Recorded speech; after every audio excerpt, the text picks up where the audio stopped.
दोस्तों नमस्कार। आप सभी का इस खास प्रोग्राम में बहुत स्वागत है। बात करेंगे आपकी अपनी राशि यानी मीन राशि की। टाइटल में हमने लिखा है कि बंद किस्मत अब खुलने वाली है। जी हाँ, 15 अगस्त से आपको 5 बहुत बड़े बदलाव देखने को मिलेंगे। जी हाँ, आज हम बात करेंगे मीन राशि के लिए। अगस्त के इन अंतिम 15 दिनों में आपको 5 बड़े बदलाव देखने को मिलेंगे। मीन राशि वालों, बहुत ही जरूरी जानकारी लेकर के आया हूँ। मैं आपको बताऊंगा कि इन अंतिम 15 दिनों में कौन से बड़े काम बनने वाले, तो वीडियो को एकदम ध्यान से समझिएगा और सुनिएगा। तो मीन राशि वालों, सबसे पहले देखिए 15 अगस्त की सुबह ग्रहों की स्थिति अत्यंत महत्वपूर्ण रहेगी। आपके पहले भाव यानी लग्न के अंदर शनिदेव वक्री अवस्था में स्थित रहेंगे। चतुर्थ भाव के अंदर मंगल का गोचर चल रहा है, जबकि पंचम भाव में आपके लग्नेश देवगुरु बृहस्पति उच्च के होकर के पूर्ण अधिकार के साथ विराजमान है। वहीं सप्तम भाव के अंदर शुक्र देव एक ऐसी स्थिति के अंदर है जिसे हम नीच अवस्था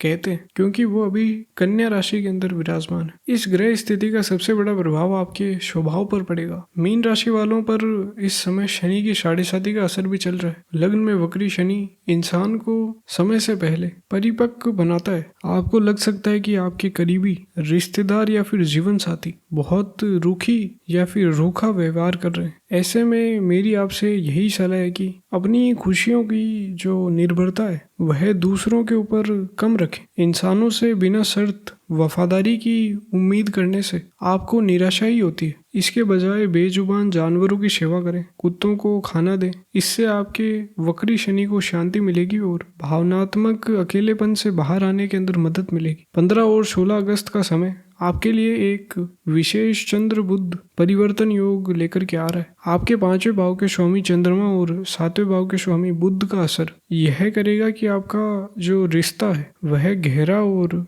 बेहतर होगा और वैवाहिक जीवन और बच्चों के साथ संबंधों के अंदर बहुत सुधार देखने को मिलेगा। अगर पिछले कुछ समय से जीवन साथी या फिर बच्चों के साथ कोई झगड़ा हुआ था तो इन 2 दिनों के अंदर बातचीत के जरिए उसे सुलझाया जा सकता है। जो लोग दूसरे बच्चे की प्लानिंग कर रहे हैं उनके लिए भी यह समय सकारात्मक है। घर की महिलाओं के लिए खास तौर पर ध्यान देने वाली बात यह है कि चौथे भाव में बैठा मंगल घर के माहौल में थोड़ी गर्माहट या फिर तनाव पैदा कर सकते हैं। 15 और 16 अगस्त को आपकी सोचने समझने की क्षमता बहुत तेज रहेगी। आप परिवार के लिए बेहतर फैसले ले सकती हैं, लेकिन अपनी बोली पर कंट्रोल रखना बहुत जरूरी है, क्योंकि कड़वा सच किसी को बुरा भी लग सकता है। 17 अगस्त को सूर्य गोचर करके आपके 6ठे भाव यानी कि सिंह राशि के अंदर प्रवेश करेंगे। 6ठा भाव बीमारी, कर्ज, दुश्मन और कंपटीशन का होता है। सूर्य का यह गोचर एक शक्तिशाली शत्रु यंता योग बनाएगा। करियर और नौकरी वालों के लिए 17 से 20 अगस्त का समय बहुत ही बेहतरीन रहेगा। जो काम पहले से अटक रहे थे वह अब तेजी से पूरे होंगे। वर्क प्लेस पर आपके खिलाफ काम करने वाले लोगों को हार महसूस होगी। कॉर्पोरेट जॉब या फिर सेल्स में काम करने वाले लोगों के लिए भी टारगेट्स आसानी से पूरे होंगे और सीनियर्स से सपोर्ट मिलेगा। धन और लिक्विड गैस के मामले में यह समय इस महीने का सबसे अच्छा समय। आपके धन भाव और भाग्य भाव के स्वामी मंगल चौथे भाव के अंदर अपनी उच्च की 8वीं दृष्टि आपके 11वें भाव यानी कि लाभ के स्थान पर डाल रहे हैं। इसका सीधा सा मतलब यही है कि कैश फ्लो और इनकम के अंदर बढ़ोतरी होगी। हालांकि यह पैसा केवल किस्मत के भरोसे नहीं आएगा। आपको अपने क्लाइंट्स के साथ लगातार मीटिंग्स करनी होगी और अपना पूरा ध्यान काम पर ही रखना होगा। कोई रुका हुआ पैसा भी इस समय वापस आ सकता है। बस यह ध्यान रखें कि 6ठे भाव में ताकतवर सूर्य आपके अंदर ईगो बढ़ा सकता है, इसलिए ऑफिस में किसी भी ईगो की लड़ाई से आपको बचना है और अपने काम पर ज्यादा ध्यान देना है। 21 और 22 अगस्त के आसपास मंगल का असर बहुत ज्यादा हो जाएगा। चौथा भाव प्रॉपर्टी और जमीन का कारक है। अगर आप कोई प्रॉपर्टी खरीदने या फिर रेंट पर देने की सोच रहे हैं तो यह 2 दिन इस काम के लिए सबसे अच्छे हैं। आप कोई नया घर देखने जा सकते हैं या फिर प्रॉपर्टी का रुका हुआ कागजी काम पूरा कर सकते हैं। इसी बीच 22 अगस्त को बुध का गोचर भी आपके 6ठे भाव के अंदर होगा। बुध बातचीत का कारक है और 6ठे भाव के अंदर इसके होने की वजह से गलतफहमियों की स्थिति बन सकती है। बिजनेस और व्यापार करने वाले लोगों को 22 और 23 अगस्त को क्लाइंट के साथ बातचीत करते समय खास सावधानी रखनी चाहिए। 7वें भाव के अंदर नीच के शुक्र की स्थिति व्यापार के लिए थोड़ी मुश्किल दिखाई देती है। अगर आप किसी लीडरशिप रोल के अंदर हैं तो अपने टीम पर बिना वजह गुस्सा करने से बचें। गुस्से की बजाय टीम को साथ लेकर चलने का तरीका अपनाएं, वरना आपकी प्रोफेशनल छवि खराब हो सकती है। 23 और 24 अगस्त को आसमान में चंद्र गुरु परिवर्तन राजयोग बनेगा। 5वें और 10वें भाव का यह रिश्ता शेयर मार्केट में रुचि रखने वाले लोगों के लिए बहुत ही फायदेमंद रहेगा। छात्रों के लिए भी यह समय बहुत ही अच्छा है। 5वें भाव में बैठे उच्च के गुरु एकाग्रता बढ़ाएंगे, जिससे बड़े कॉम्पिटिटिव एग्जाम की तैयारी कर रहे छात्रों का कॉन्फिडेंस काफी ज्यादा बढ़ेगा। 25 और 26 अगस्त का समय ज्ञान और बुद्धि के बल पर दुश्मनों को कंट्रोल करने का है। अगर कोई जमीन का विवाद या फिर कोर्ट केस चल रहा है तो आपकी समझदारी से फैसला आपके हक के अंदर आ सकता है, लेकिन 27 अगस्त के आसपास मानसिक तनाव भी बढ़ सकता है। बच्चों की पढ़ाई या फिर सेहत को लेकर अचानक खर्च सामने आ सकता है। स्वास्थ्य के हिसाब से यह समय थोड़ा नाजुक है। चौथे भाव में मंगल के होने की वजह से आपको एसिडिटी या फिर सीने में जलन महसूस हो सकती है। 17 अगस्त के बाद जब सूर्य राहु केतु के एक्सेस के अंदर आएंगे तो हड्डियों और नसों के अंदर आपको असर देखने को पड़ सकता है। बड़े बुजुर्गों को रीढ़ की हड्डी के निचले हिस्से के अंदर दर्द की शिकायत हो सकती है। पैरों या फिर कमर के निचले हिस्से में स्किन एलर्जी या इन्फेक्शन होने की भी संभावना है। अगर स्वास्थ्य से जुड़ी कोई भी समस्या दिखाई दे तो उसे नज़रअंदाज बिल्कुल ना करें और डॉक्टर की सलाह जरूर लें।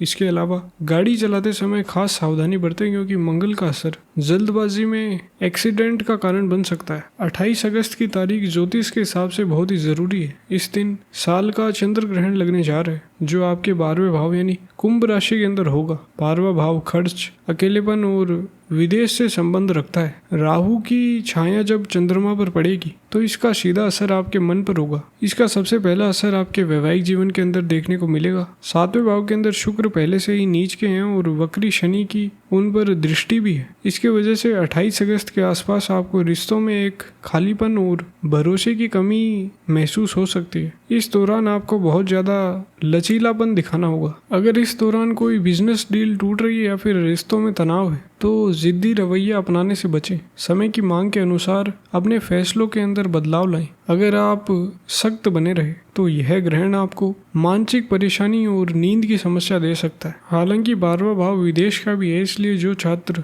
विदेश में पढ़ाई के लिए वीजा या फिर स्कॉलरशिप का इंतजार कर रहे हैं उनके लिए यह ग्रहण अचानक से अच्छी खबर ला सकता है। एक जरूरी बात यह भी है कि 28 अगस्त को ही रक्षाबंधन है, क्योंकि दोपहर 1 बजे तक ग्रहण का असर रहेगा। इसलिए रक्षाबंधन का त्योहार दोपहर के 1 बजे के बाद मनाना ही ज्योतिष के हिसाब से सही रहेगा। ग्रहण की ऊर्जा से बाहर निकलने के बाद 30 और 31 अगस्त के दिन आपके लिए राहत लेकर के आएंगे। इन 2 दिनों में फिर से चंद्र गुरु परिवर्तन राजयोग बनेगा। महीने का अंत छात्रों के लिए बहुत ही सफलता लेकर के आ सकता है। अगर किसी परीक्षा का रिजल्ट आने वाला है तो बहुत अच्छे मार्क्स मिलने की पूरी संभावना है। इस पूरे गोचर के दौरान आपके लग्नेश गुरु और भाग्येश मंगल के प्रभाव के कारण पीला और गहरा लाल रंग आपके लिए बहुत ही लकी रहेंगे। जरूरी मीटिंग के अंदर इन रंगों का इस्तेमाल करें। आपके लिए 3 और 9 का नंबर शुभ रहेगा। ईशान कोण यानी उत्तर पूर्व दिशा आपके लिए अच्छी खबर या फिर बिजनेस के नए मौके लेकर के आ सकती है।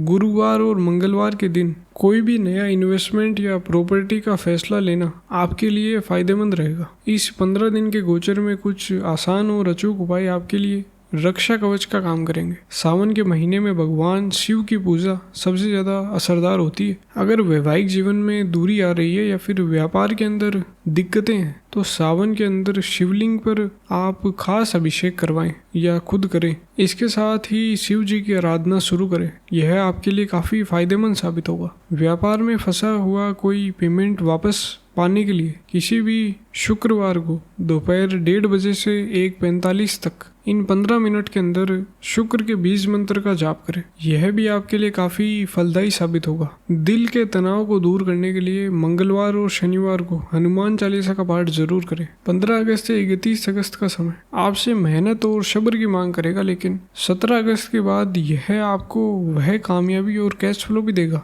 जिसका आप लंबे समय से इंतजार कर रहे थे। गोचर के दौरान लचीले रहें, वर्क प्लेस पर अपने ईगो को कंट्रोल के अंदर रखें और शिव जी के इन उपायों को अपने जीवन के अंदर अपनाएं। यह समय आपके लिए एक बहुत ही पॉजिटिव बदलाव लेकर के आएगा। भगवान शिव अपनी कृपा आप पर हमेशा बनाए रखे। नमस्कार, धन्यवाद।